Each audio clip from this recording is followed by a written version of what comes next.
Hey, it's Shane from Kwik Trip. See you next time. Dude, I used to work for Kwik Trip.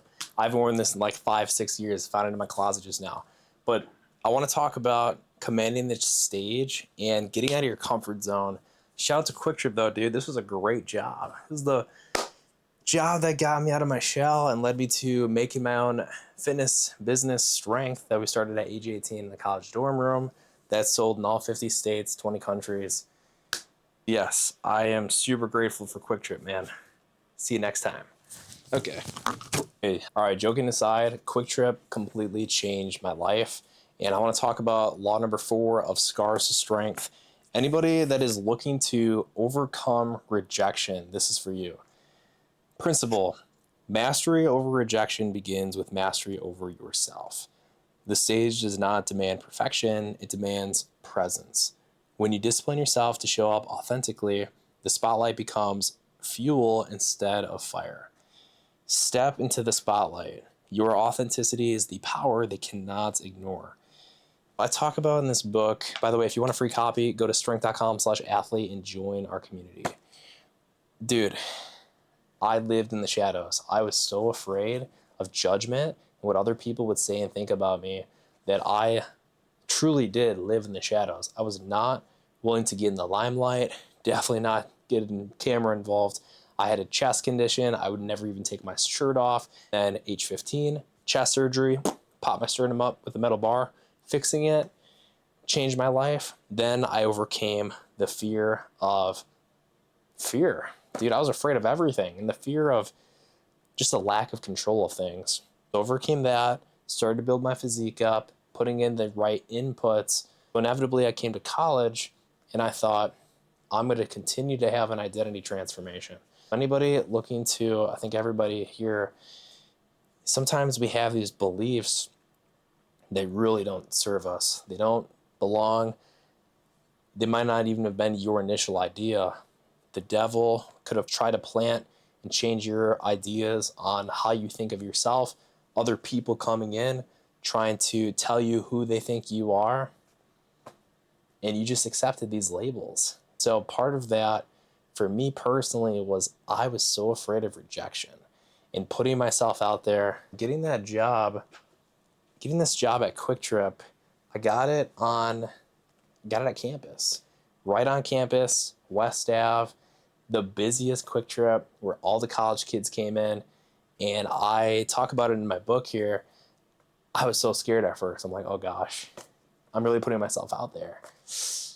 I'm about to say, hey, welcome to Kwik Trip. And I just croaked, dude. First time ever somebody comes in.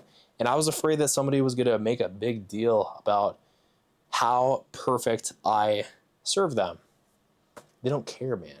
I thought getting on that stage, getting behind the cash register is going to be so scary. But in reality, it taught me the best lesson, which was it's all through exposure. You have to put yourself out there. Nobody's thinking about you as much as you are. I got to learn through that exposure of different Oktoberfest weekends where there was thousands of people coming through. It's all in our head, man.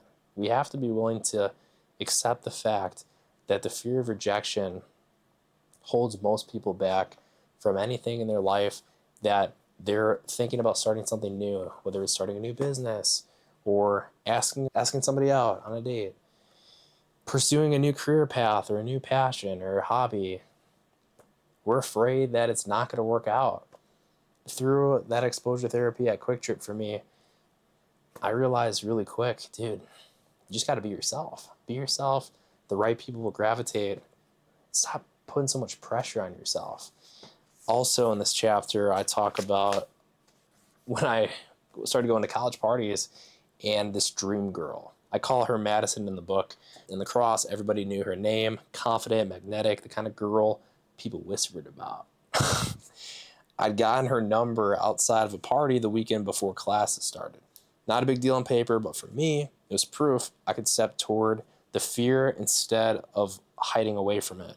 When the first lecture came around, she was in my class. What are the chances? I get to sit next to her and I get to shoot my shot. I had a rule back then in college. I'd either sit next to the cutest girl, the coolest looking dude, or a a friend that I already had. And if I had the choice, I'd always go for the girl. Exposure therapy, let's go. I got to sit next to her, and I just built so much confidence around, because I had younger sisters, but I didn't have a whole lot of experience around girls because I didn't have a girlfriend really at all in high school. By putting myself out there, creating that new identity for myself that I'm the guy, I wanted to be that guy that people thought about and it was good vibes. They thought, oh yeah, I know Shane, he's awesome. He doesn't care what anyone thinks. He's positive. He's going to lift other people up. He's not afraid to be himself. That was the main thing. Up to that point in high school, I just was such a, whatever word you want to call it, beta. I was just sideline warrior. I didn't get in the game at all. Getting that job at Kwik Trip was huge. I have a couple challenges for you now. I want to read this as well, just because it relates to the story. When I got to UW La Crosse in the fall of 2018, I forced myself into the fire. Took the job at the local gas station, Kwik Trip, on campus. It was not about the money. It was about presence. Kwik Trip meant I could not hide. I had to smile at strangers, make small talk, deal with grumpy customers, and practice showing up whether I liked it or not. I saw every shift as practice. I saw it as exposure therapy, and the register became a pulpit. That smile was part of my uniform. I had to show up and be detached from the outcome, just be myself. And it pays off to be yourself and just show up and trust it's going to work out, as simple as it sounds. So yes, college parties helped a lot. I wasn't trying to be smooth. I was trying to bring energy and reclaim the part of me that liked making people smile before my insecurities used to bury it. And so, yeah, I talk about the first time that I said, hi, welcome to Kwik Trip. My voice cracked so hard, it sounded like I was trying and failing to hit the high note in Journey's Don't Stop Believing at a dive bar karaoke night. So, yeah, not the best showing. And then for half a second, nothing happened. Literally nobody booed. There wasn't people throwing banana peels at me. Dude, so many of our fears, they're just in your head. They all are, man. We talked about it in previous videos. Fear is smoke. Put your hand in it, it goes away. You have to be willing to step into fear and to command the stage by putting yourself out there. This drill that I have for you guys, there's 3 steps on how to create this for yourself. We call this the arena. Not just theory, it's practice. The only way to kill the fear of rejection is to step into presence.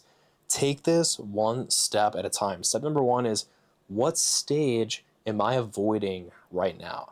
Write it down, the specific place you've been shrinking. Maybe it's your job, a classroom, a social setting, or even online. Call it out by name. Where are you playing small? Fear loses power when it's identified. Step number 2, what bold move will I take this week to own it? Do not overthink. Choose one visible action that puts you on that stage. Introduce yourself to somebody. Raise your hand. Post something real. Sign up for that class, or simply take the seat in the front row next to your crush. Presence grows through action. Number 3 is, who is the one voice that truly matters when I step up? Decide now. Not everyone will clap. Not every critic counts. Anchor yourself in the voice of the mentor, the friend, or even your own inner standard that calls you higher. Quick tips. Remember, name the stage, take the mic, lead with energy, and ignore the noise. Focus on the right voices. Also, there is a shadow to this law. You gotta be aware of the trap of the stage. It's not rejection, it's addiction.